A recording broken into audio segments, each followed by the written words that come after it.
It's truly a happy day because I discovered this. Ta-da! I have my old purse in here and another one that I've not been using for a long time. And I get this ampao. What could be inside this? Oh, 3 lovely coins, but I will not open this anymore. Just keep it there. This one is the most interesting of all because it has laman. Ano kaya ang laman nito? Let me see. Let me see. From my old collection of bills. Ta-da! Ta-da! Do you think that is Thai money? Mukhang Thai money po siya, no? Okay. Hindi naman po yan Cambodian. I do not know. Tapos ito naman po, this one is Chinese money siguro. Another one, that's 5. This one is 100. 100.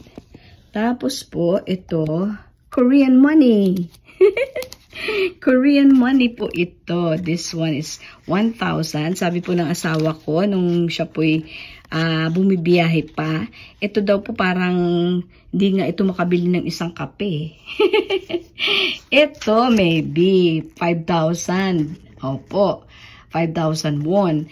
Pero ito po pinaka the best. Meron po pala akong 10 pounds. Ayan. So, titingnan po natin, Papa. Wait lang, Cloud. O, check natin doon sa currency exchange.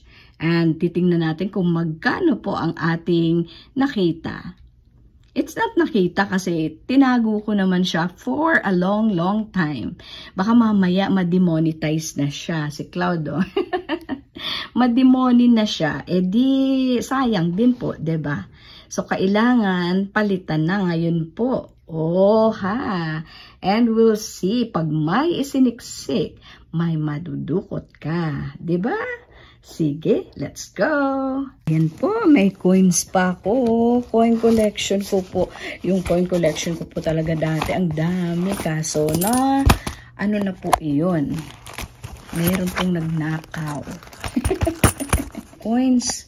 Kasi magandang collection po yung coins. Pero yung mga bills, hindi po masyadong maganda. Dahil... itong coins, habang tumatagal, nagmamahal yan. 'Di ba? Pero yung bills, depende kung meron pong bill collectors, no? Ito, tingnan nyo po. Ayan ay Chinese coin. Ito naman, ano ba yan? Parang Chinese coin po yata. Kasi ang biyahe nila ni Sir Cloud po dati ay kung di Taiwan, dun sa mainland, at Korea, Japan. Ganun po. Wala lang siyang lapad eh. Opo, ito po, Chinese money po yata. Chinese coin. Ito. Opo, Chinese coin po yan. Chinese coin. Ayan. Okay, ayan din po. Ito din po. Wait lang. Okay. So, we'll keep the coins. Okay. And then, pero itong bills, kailangan na siya. Kasi baka mamaya, maunahan pa tayo ng mga insekto, no? Ay, lalo na ito. Wow na wow. Kasi, pounds yan eh. Isang pound is equivalent to how much? 70? O, diba? Hindi ko po sure kung Taiwan dollar siya. Wala po kasi nakalagay. O kaya yuan, Chinese yuan po. Ewan ko. Sino po nakakakilala nito? Comment down below. Ito talagang kilala ko po. Ito Korean po syempre. No, Korean. Maliit lang po ang halaga. Ito Thai. Ito Thai baht. Yan 50. Tapos ito naman po Chinese din po yata ito or Chinese yuan. 1 point something siya.